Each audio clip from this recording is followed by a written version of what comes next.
Hi everyone, good afternoon.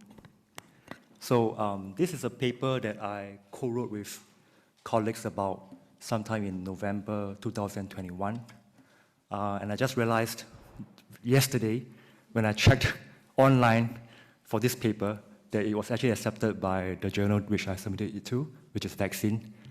So we didn't know about it, but anyway, the point is, it's too late for any major changes or objections. But I'm very happy to hear your counter views because this is a subject that's surprisingly very close to my heart, and I found it quite challenging to analyze. So in this paper, which is the same title, we argue that while COVID-19 vaccination-differentiated measures are ethically justifiable, their justification is weakened by a lack of alignment with the principal goal or the principal risk that vaccination-differentiated measures could mitigate if it will use these measures to reopen society during an ongoing pandemic.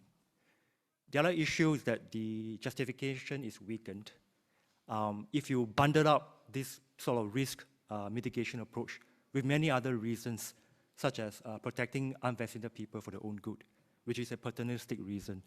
So not only do these other reasons weaken VDM, or vaccination-differentiated measures, they also make it very unclear for what exactly is the sort of criteria we should use to determine when these measures are no longer necessary. Right, so this is the crux of the paper's argument. But before I go on further, I'll just define what VDM means. I think it's a term unique to Singapore. In fact, we use many unique terms like circuit breaker to label broad societal restrictive measures during a pandemic. But essentially, you might know it as vaccine passport, green passes, etc. in Israel, and so forth. Right.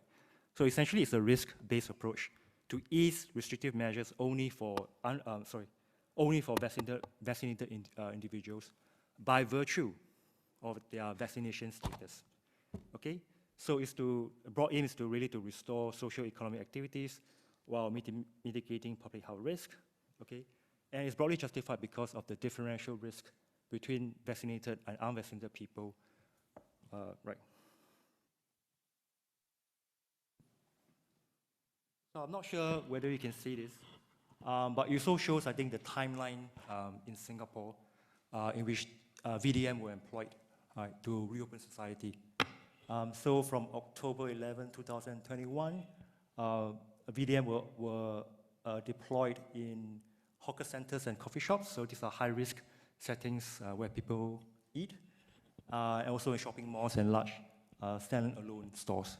Now, the little bit of context is important because hawker centers, these are the low-cost food, right? So it's where the majority of people go to eat, especially workers. And shopping malls are where a lot of our supermarkets are hosted. So it's also where people go for groceries and so forth. So they can't enter because they are not vaccinated, right? And then from Jan 1, 2022, only vaccinated employees can return to workplaces, and those who are not must test positive. So VDM can be employed in an inclusionary way, right? If you are not vaccinated, you can take a test and come, or you can operate in an exclusionary way. So only vaccinated people can access certain activities.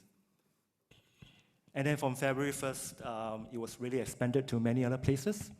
I think including to workplaces where only workers who are vaccinated can access, and those who are not will have the work from home or remotely, assuming that the work allows them to do so.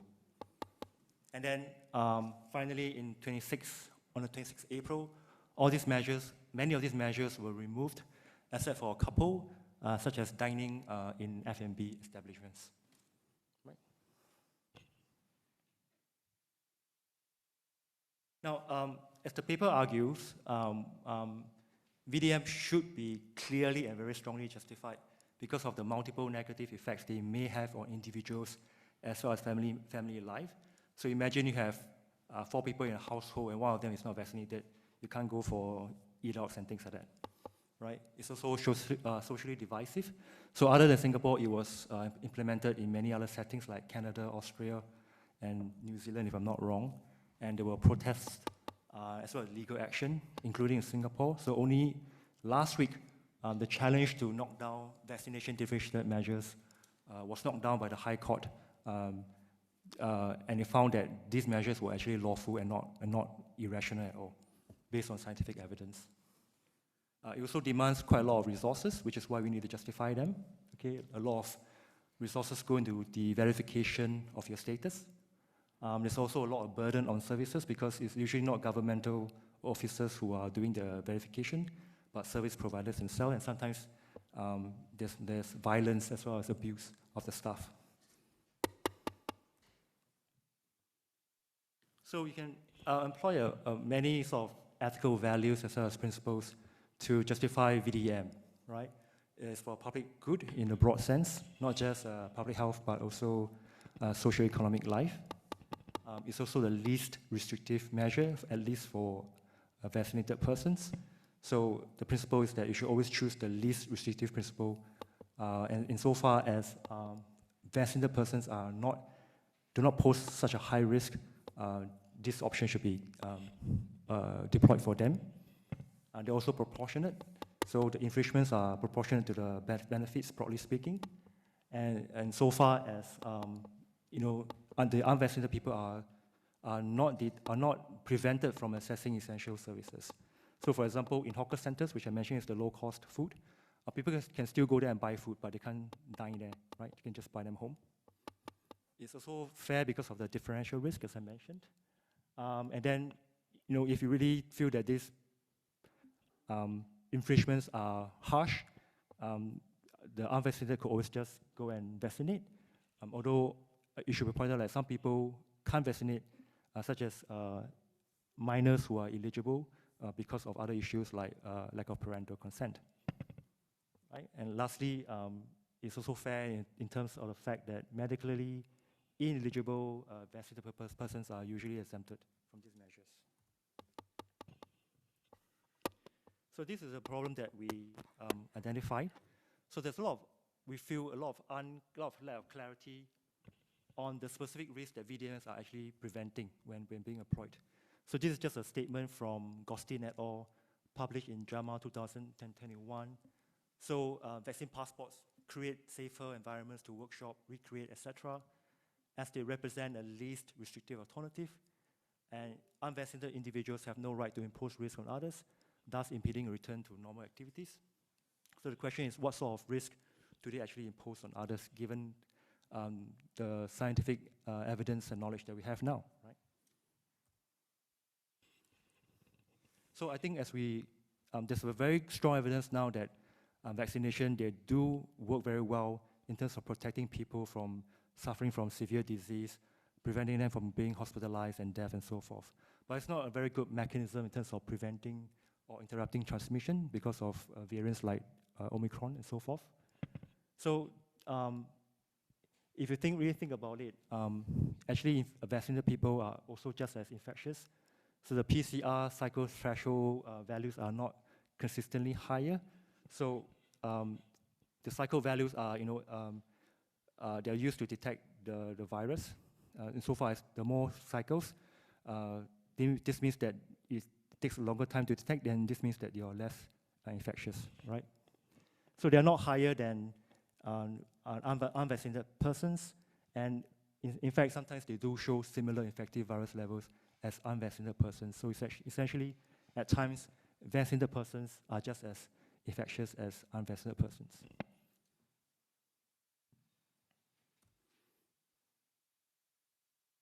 So this is the real goal of VDMs, right? They don't prevent unvaccinated people from imposing direct harms to others by infecting them per se, but they do a lot in terms of preventing indirect harm to health systems, right? So the risk that unvaccinated persons or individuals pose by participation in high-risk activities is that collectively and quantitatively, if they were allowed to participate in all these high-risk activities, they are more likely to need acute or critical care services if infected. right? And this, of course, increase the strain on the healthcare resources. And if you look at this, it's why it's, even though in a society like Singapore, where over 90% of people are vaccinated, VDM are still ethically justifiable insofar as to prevent our health system from being, becoming overwhelmed. Right? So this is a collective good because not only to unvaccinated people benefit, because they will have access to services if they fall ill from COVID-19, you also benefit access to services, to other kinds of services for both unvaccinated as well as vaccinated persons. And once we set it very clearly by this principal goal or the main risk that vaccination could mitigate, then we should focus on setting clear criteria for the removal of the VDMs. So VDM should, as we argue, should cease if there's sufficient capacity to deal with any surges in demand, right, due to transmission and so forth. And anyway, this capacity is something that governments have an obligation to increase, assuming, of course, if they have the resources, right? But the reason that, the fact that VDMs exist and pose a lot of burdens, should give a greater impetus to increasing the capacity for the healthcare system, right? Other than increasing supply, what governments could do is also to sort of reduce demand, and this can be done in many, many ways. For example, exploring ways to increase vaccination coverage without resorting to VDMs, right? Setting clear criteria for hospital admission, so not every COVID-19 patient, mild patients need not really go to the hospitals. And in fact, this is what the government did in Singapore, right? They direct them to community services or telemedicine. And then finally, because we know that there are very good antivirals for reducing risk of hospitalization and death in unvaccinated persons if they become sick, systems should try to facilitate access to these antivirals, and so far as the unvaccinated people have access, then the risk of incurring or imposing risk on the healthcare system is a lot lower. Right.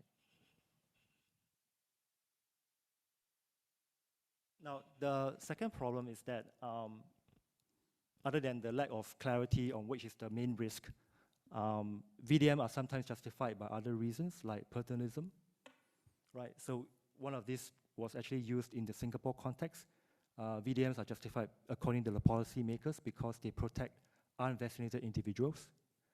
But there's a lot of debate on the extent to which paternalism is a good reason in public health. Right, it's a good reason it's not a good reason in medicine, and by extension, it's not a good reason also in public health. So there's a lot of debate on this, and you can be on either side. But what we argued in the paper is that it's not a necessary reason, okay, to justify VDM. Furthermore, if you were to use this as a main reason, protection of unvaccinated people, then it seems that there is no definite endpoint for when the VDM should be removed, right? Because they'll always be exposed to the risk of death or severe disease. The second reason is that sometimes VDM, although many people say that they are rational and so forth, they sometimes seem to be employed in very punitive ways. So this statement is actually made by France President Macron. So he wanted to limit as much as possible unvaccinated individuals' access to activities and social life so as to compel them to vaccinate.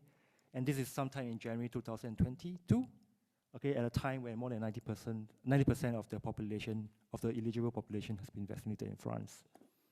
So the point is to sort of increase all the way to 100% of eligible population. And we argue that if this is really your aim of the VDM, then it might be more ethically justifiable to directly mandate by law, right? What law does is to signal that it is a social responsibility to vaccinate. It applies to everyone, right? And it doesn't impose burden on people who want to vaccinate in the first place anyway, which seems to make up the majority of the population.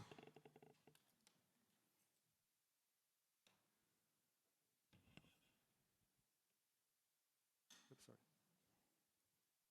So this is my last slide, which in fact I just took from my conclusion, and you can read it. So I think I just want to direct your attention to the last 2 points, which is that VDM should be consistent, really with the principal goal, the principal risk that vaccination could do, which is to reduce the strain on health systems by preventing severe disease.